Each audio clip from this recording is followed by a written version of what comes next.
Good afternoon, everybody. Republicans continue to have very productive conversations on how to achieve our agenda and working with President Trump on making sure that we are rebuilding our military, unleashing American energy dominance, making sure that there isn't a $4.5 trillion tax increase on the American people at the end of this year, and obviously securing our border. Those are the priorities that we believe need to be addressed, and those are the discussions that we've been having in our conference about the best way to achieve that. Obviously, we are hopeful that this week we can get a budget resolution on the floor that will unlock the process that will enable us to achieve and to reach those goals. And so we are continuing to move forward with that. And of course, we expect the Democrats to resist us at every turn. But unfortunately for them, when they talk about fighting, what they are fighting obviously against, or for, I should say, is a $4.5 trillion tax increase on the American people at the end of the year. That's what's at stake in this discussion. And what that means, if you put it into kind of just everyday terms, there are literally those who make less than $400,000 a year. There would be a $2.6 trillion tax increase on those wage earners and a $600 billion tax increase on small businesses. That's what's at stake in this conversation. So say, for example, if you're a working family in this country with kids, if we don't extend the existing tax relief by the end of this year, then you will see the child tax credit go from a $2,000 child tax credit to a $1,000 child tax credit. So every family in this country who has children would face per child a $1,000 tax increase. And if you look at the standard deduction, now 91% of the people in this country claim the standard deduction. Well, if we don't take action by the end of this year to extend the existing tax policy, you would see that standard deduction cut almost in half. So from about $30,000 to about half that, again, hitting middle-income families.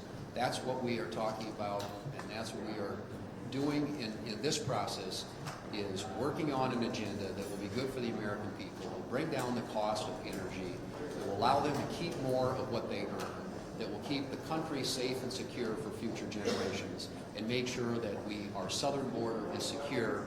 And so all the associated problems that we've had for the past 4 years in the Biden administration are done away with. This president has made huge progress on that front already.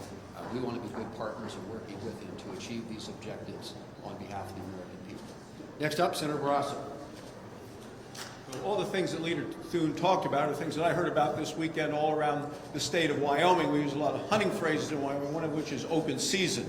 And for the last 4 years with the Democrats, it was open season on high taxes and on reckless spending.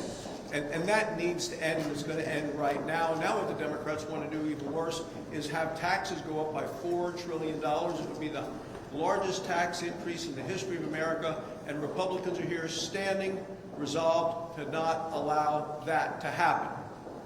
The American people know, and certainly Republicans and all of us know what the American people want. They want things to be affordable. They want a growing, strong, healthy economy. During the first Trump administration, we've had the best economy in my lifetime. And I know when I talk to people at home, they want affordable prices, they want good wages. That's what we had that last time. Growing wages, affordable prices. We do not have that coming out of the Biden administration. People want the common sense policies that the Republicans had in the past. They want to return to that, and we are committed to getting America back on track. Well, we just finished our Tuesday lunch where we had a really great discussion, fact-filled discussion on where we're going this week. So I want to thank our leader, John Thune, for giving us a very precise and very detailed path forward on an extremely important issue in the reconciliation package. This is going to fulfill not just the promise of what President Trump ran on and what he was elected on: energy independence, border security, national security, and then prosperity for every American family, which, as you've heard the previous two speakers, includes not letting their taxes go up, letting small businesses grow, and letting the American people decide how and where they want to spend their own money. So we look forward to this week. We are, I think, very united coming out of lunch and into this. And so I think that this week will be tough.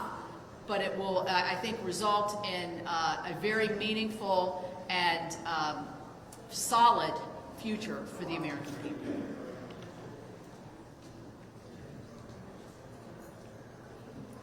Sometimes it's just not hard.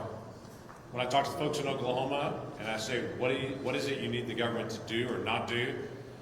It's pretty high on the list to say, don't raise my taxes. Prices under the Biden administration went up 20% with inflation in that 4 years. Please don't raise the taxes. Actually help our businesses to be able to grow by getting out of the way with regulatory issues. Bring the price of gasoline and diesel down so we can actually do more production and we get a chance to be able to travel more, secure the border, and make sure our national defense is done. That's exactly the debate that we're having right now. It's what the folks in Oklahoma have asked for over and over again. Quite frankly, Oklahoma is no different than many other nations and many other states in that way. People want to be able to see national security, border security.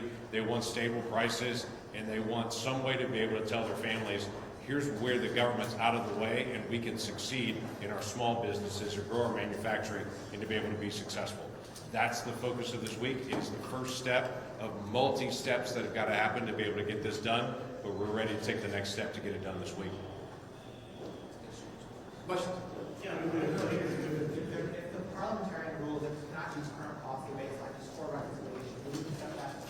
Well, we are in conversations, as you know, with the parliamentarian about the best way to get budget reconciliation we're trying to accomplish across the finish line. We think the law is very clear, and ultimately the budget committee chairman makes that determination.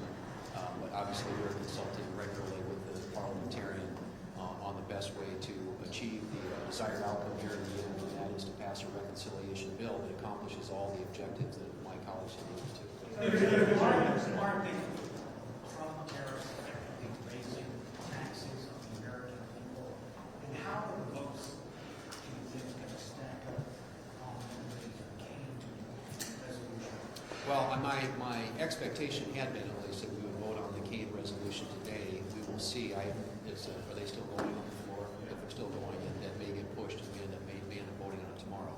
I think all of us are anxious to see, and will wait to see what the president actually comes out with in terms of tariff policy tomorrow. But I don't think that should change people's vote on the Kane resolution. The president declared the emergency to deal with the issue of fentanyl and the flow of fentanyl into this country, not only from our southern border, but also from our northern border. That's what the emergency declaration is about. And what this would do is undo that. And I think the president needs to have tools at his disposal to deal with what I think are national emergencies, and certainly the tens of thousands of people who are killed in this country every year because of fentanyl represents that. So I hope we'll have the votes to defeat it. The Trump administration acknowledged that it mistakenly deported a Maryland man to El Salvador. It seems in some of these cases, some of these individuals have not been given due process. Should they change their approach in how they're dealing with these deportation cases? Well, I mean, I think that what they are trying to do is make sure that people who are in this country illegally who have committed crimes are going back and being sent back to their home countries. And I'm not familiar with the particulars of that individual case, but I'm sure we'll find out more about it. But at the end of the day, the policy objective here is clear, and I think the president is correct to make sure that people who are in this country illegally, who have been, arrested for crimes in this country, be sent back to their home country. I think that's a fairly straightforward assumption that most Americans agree with.